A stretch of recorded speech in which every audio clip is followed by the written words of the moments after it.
Kuna mambo tofauti tofauti mwanadamu anayopitia na huwa ni mtihani kwake. Kuna yale angependa kuyaepuka. Kwani mkuki kwa nguruwe ni mtamu, lakini kwa binadamu ni mchungu. Ni mimi wenu Shangazi nikiwa na makala hii mpya ya Moyo Wangu Tu. Tafadhali usisahau kusubscribe kama wewe ni mgeni na kulike channel yangu. Shukran. Kichwa changu cha leo ni jicho la moyo. Jicho la moyo hili ni lipi? Jicho la moyo hili linaona. Jicho la moyo hili hufurahi. Jicho la moyo hili hutabasamu. Jicho la moyo hili hulia. Jicho la moyo hili huzungumza. Lakini je, jicho la moyo hili liko wapi? Jicho la moyo hili husikia yale ambayo huwezi sikia. Hakuna mwanadamu yeyote anaweza kusikia pale ambapo panapouma. Na hata pale panapokuwa na tabasamu ya kupita kifani, pia hakuna binadamu mwingine anaweza kupafikia hapo. Lakini jicho la moyo hili huwa ni siri. Maanake siri hii huwa tumeifunika na ukuta. Yaweza kuwa ukuta huu tumejenga na matofali kwa kutumia mikono yetu sisi wenyewe. Tofali moja baada ya lingine. Moja kwa moja tumeanza kujenga matofali na kufinika ule moyo. Maanake jicho hili ni wewe tu peke yake ambapo unapofahamu vile unavyojisikia. Kuna watu wengi wanakuja wakakwambia, mimi naelewa unavyosikia. La hasha, haviwezekani kamwe. Wewe tu ndo unajua unavyosikia. Na ni hili jicho la moyo linavyojua ile siri ambayo iko katika moyo wako. Ni hili jicho la moyo tu ndo linajua vile tabasamu yako imezidi, furaha yako kupita kifani inavyosikia. Watu wanapokuja kukupongeza kukuambia, tunajua unavyosikia. Wewe tu peke yako ndo unajua unavyosikia. Lakini leo nitaangazia sana juu ya yale siri, lile siri ambalo tumeliweka pale ndani ambapo tumefinika ule ukuta tukajenga kwa tofali baada ya tofali. Yaweza kuwa hata umejenga na udongo na mchanga, lakini ukajenga ule ukuta kwa watu wasipate kujua kuna nini kule ndani. Maanake siri ile wewe tu peke yake ndo unayejua. Siri ile ni wewe tu ndo unaposikia ule uchungu unaosikia. Hata unapotaka kutabasamu na kuwa na furaha isiyopita kifani, ni wewe tu. Maanake saa zingine hutaki watu wengine wajue. Saa zingine unaogopa kusema ni vile unavyosikia.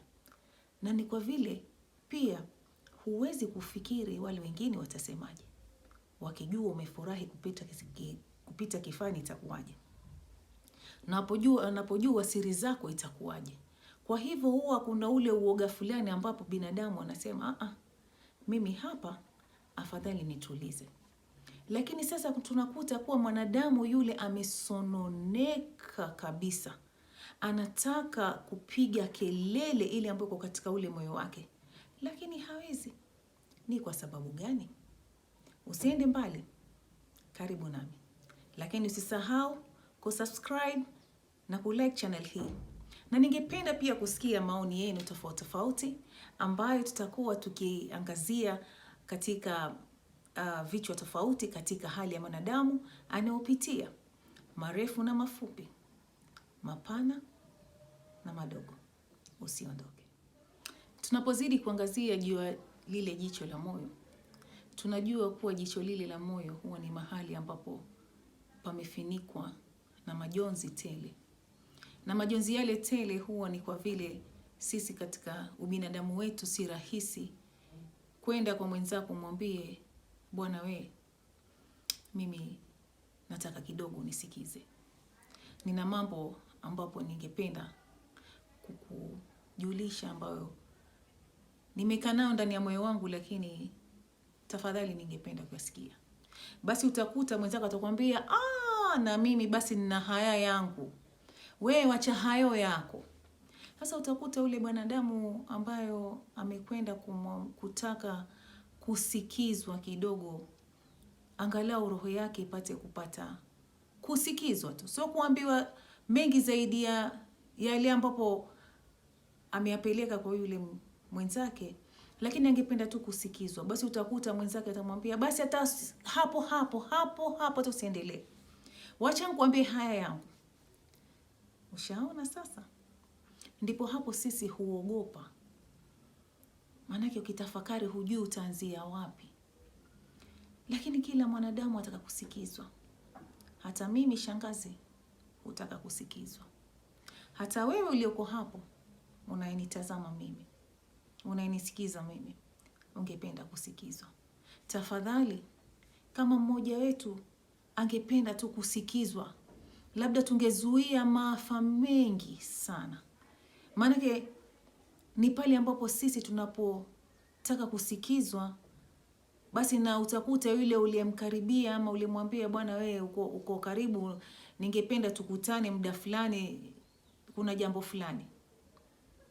Lakini utakuta hata unapoenda kuambia lile jambo fulani ambalo ni jambo ambalo limekukalia, lile tofali limeketi likakita pale katika ule moyo wako, utakuta baada tu ya wewe kumwelezea yale yako, kama alikupatia huo muda, utakuta na yeye ameanza kupigia watu. Basi sikiza, shangazi alikoko na mimi leo na uhondo nataka nikueleze. Usimuone basi vile apakalie mafuta yake. Basi utakuta ile hadithi ambayo ilikuwa kwa ya kusumbua wewe, ile siri ambayo ulikuwa uko nayo, imeanza kutapakaa kila mji. Hata halipiti lisali moja, yaweza kuwa iko katika mitandao ya kila mtu. Unasikia ni kama zile Twitter za mdomo. Na inakuwa sasa ni forward sasa. Imetumwa huku na huku. Sasa ndio hapo utakuta sisi binadamu tunajenga yale matofali. Tunajenga vile vyumba ambavyo hata huwezi pata kodi. Ni vyumba vitupu. Lakini unakuta unalia peke yako ndani ya ule moyo. Unajikuta unafanya mambo ambayo mtu anasema kwa nini hakusema? Lakini sisi binadamu na hatuaminiki. Hatuwezi sikiza. Hatuwezi sikizana.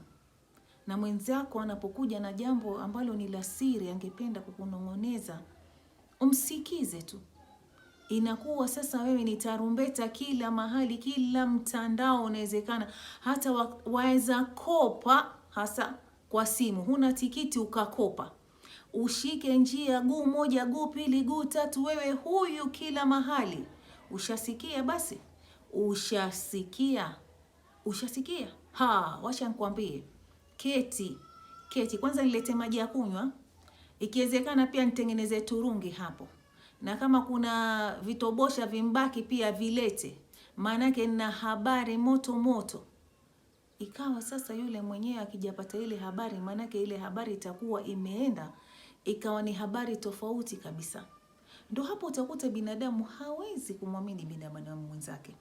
Anapoenda kumwambia tafadhali, tungependa tuonane nisikize, kuna mambo ambayo napitia ni asiri.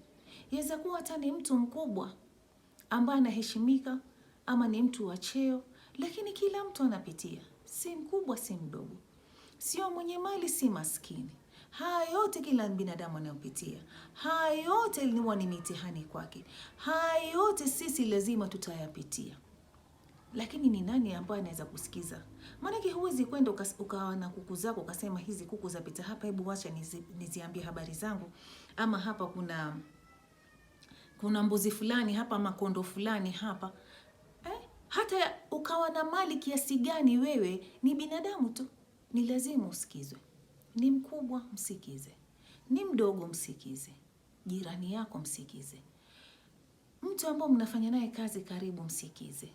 Msikize kila mtu, maanake kila mtu ana yale ambayo angependa kuyatoa moyoni.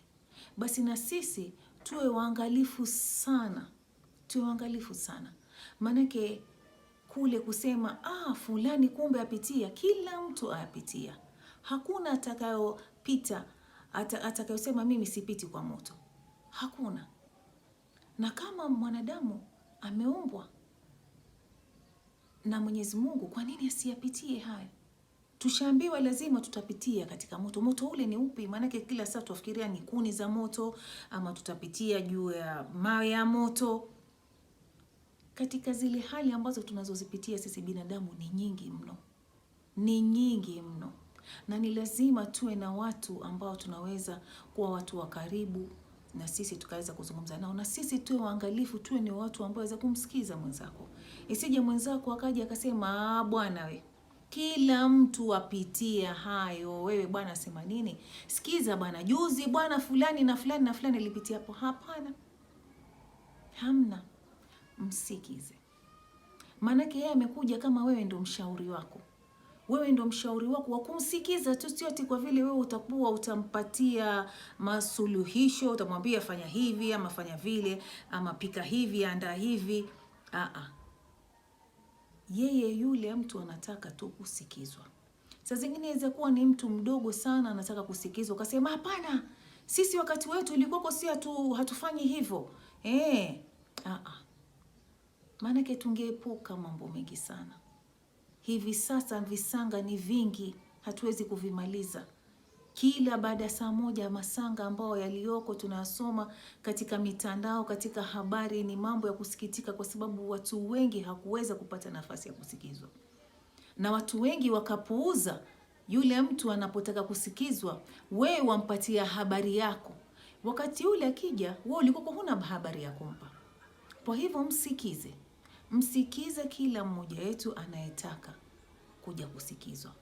Maanake tutaepuka na mambo mengi sana. Na kule unapojua unapotaka kwenda, lazima ujue utokako. Sasa hapo tu ndo sisi binadamu tunajiuliza naenda wapi na huko nilikotoka ni wapi. Ni mahali pagumu sana. Maanake unapotaka kutoka pale mahala ambapo umeshapazoea, hujui pale unapoenda kutakuwa ni vipi. Ule mji hujui utakutana nao vipi. Wale watu watakupokea vipi.